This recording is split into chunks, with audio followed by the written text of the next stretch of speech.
हमारा YouTube channel subscribe करें, साथ में बेल आइकन दबाना ना भूलें।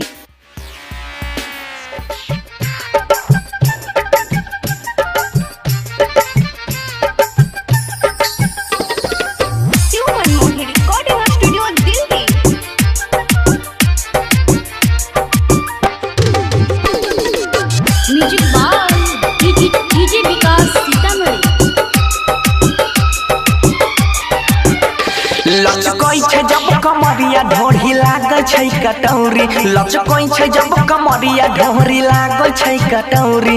रे डीजे वाला छौरा, रे डीजे वाला छौरा के माल छियै छौरी, रे डीजे वाला छौरा के माल छियै छौरी। इलाका किसी का भी हो धमाका, डीजे रेस राज कटरा देहटोल। गजबे के महर ठुमका उड़ाई छे पैसा कौड़ी, गजबे के महर ठुमका लूटाई छे पैसा कौड़ी। रे डीजे वाला छौरा, रे डीजे वाला छौरा के माल छियै छौरी, रे डीजे वाला छौरा के माल छियै छौरी। डीजे विकास, डीजे विकास, मटियार कला सीतामढ़ी, मटियार कला सीतामढ़ी।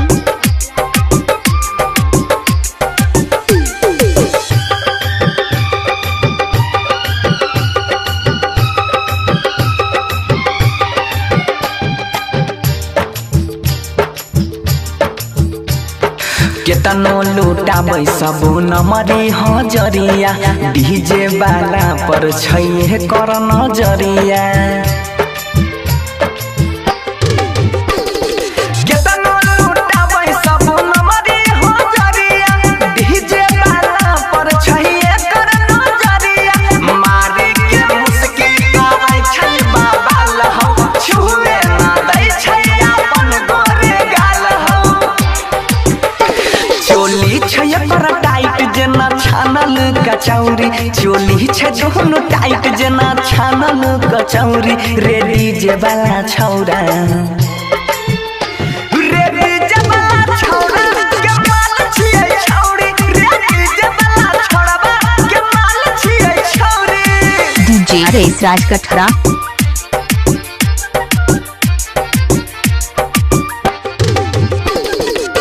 म्यूजिक बाय डीजे विकास सीतामढ़ी। कोइने छै छौरी ई केतना के घायल, छनकाई अपन पौआ के पायल। ओहरे कोइने छै छौरी ई केतना के घायल, छनकाई अपन पौआ के पायल। मल्लिक राकेश सरवन लिखने छै बतिया, नाचै छै बनसी सटाई के छतिया। मामला छै कुछ भारी, मेटर छै कुछ यौरी, मामला छै बहरा भारी, मेटर छै कुछ यौरी। रे डीजे वाला छौरा, रे डीजे वाला छौरा के माल छियै छौरी, रे डीजे वाला छौरा के माल छियै छौरी। गजबे के महर ठुमका उड़ाई छै पैसा कौड़ी, गजबे के महर ठुमका लूटाई छै पैसा कौड़ी। रे डीजे वाला छौरा, रे डीजे वाला छौरा के माल छियै छौरी। इलाका किसी का भी हो धमाका, डीजे रेस राज कटरा देहटोल। मोबाइल नंबर डायल करें 93 10 62 94 34।